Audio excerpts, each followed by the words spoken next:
తెలంగాణ రాజకీయాల్లో మరో భారీ సమరానికి తెరలేవబోతుందా?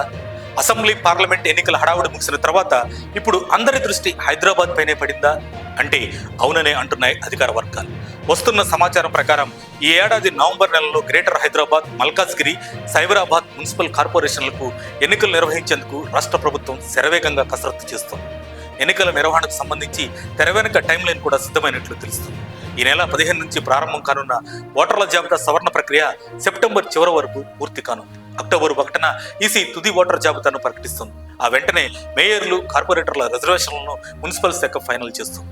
అక్టోబర్ 18న బతుకమ్మ, 20న దసరా పండుగలు ముగిసిన వెంటనే అంటే అక్టోబర్ చివరి వారంలో మున్సిపల్ ఎన్నికల షెడ్యూల్ విడుదలయ్యే అవకాశం ఉంది. అంతా అనుకున్నట్లు జరిగితే నవంబర్ మొదటి లేదా రెండో వారంలోనే పోలింగ్ జరుగుతుంది. నిజానికి ఈ ఎన్నికలు ముఖ్యమంత్రి రేవంత్ రెడ్డికి ఎంతో ప్రతిష్టాత్మకం. ఔటర్ రింగ్ రోడ్డు పరిధిని క్యూర్ ఏరియాగా ఏర్పాటు చేసి ఆ ప్రాంతాన్ని 3 మున్సిపల్ కార్పొరేషన్లుగా విభజించడం వెనుక సీఎం వ్యూహం స్పష్టంగా కనిపిస్తుంది. గత అసెంబ్లీ ఎన్నికల్లో ఈ పరిధిలో కాంగ్రెస్ పార్టీ ఒక్క సీటు కూడా గెలవలేకపోయింది. ఆ తర్వాత ఉప ఎన్నికల్లో గెలిచినప్పటికీ క్షేత్రస్థాయిలో పార్టీని ఇంకా బలోపేతం చేయాల్సి ఉంది. అందుకే సీఎం రేవంత్ రెడ్డి ఇక్కడ వరుస అభివృద్ధి పనుల శంకుస్థాపనలతో ప్రజల్లోకి వెళుతూ ప్రధాన ప్రత్యర్థులైన బీఆర్ఎస్, బీజేపీలపై పొలిటికల్ అటాక్ ఇచ్చారు. ఈ 3 కార్పొరేషన్లలో జెండా పాతేందుకు జులై నుంచే సీఎం రేవంత్ రెడ్డి అసలు సిసలైన యాక్షన్ ప్లాన్ మొదలు పెట్టబోతున్నారు.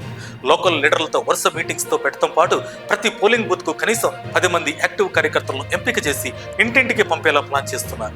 గ్రౌండ్ లెవెల్లో కష్టపడి పనిచేసే యాక్టివ్ కార్యకర్తలకే ఈ ఎన్నికల్లో పోటీ చేసే ఛాన్స్ ఇస్తారని అంటాం. మొత్తానికి నవంబర్ మున్సిపల్ పోరు గ్రేటర్ పాలిటిక్స్ లో ఎలాంటి హీట్ పుట్టిస్తుందో చూడాలి. మరిన్ని అప్డేట్స్ కోసం మా కాయ్ టీవీని సబ్స్క్రైబ్ చేసుకోండి. మా వీడియో కనుక మీకు నచ్చినట్లయితే లైక్ చేయండి, షేర్ చేయండి. మీ విలువైన అభిప్రాయాలను కామెంట్ బాక్స్లో తెలియజేయండి.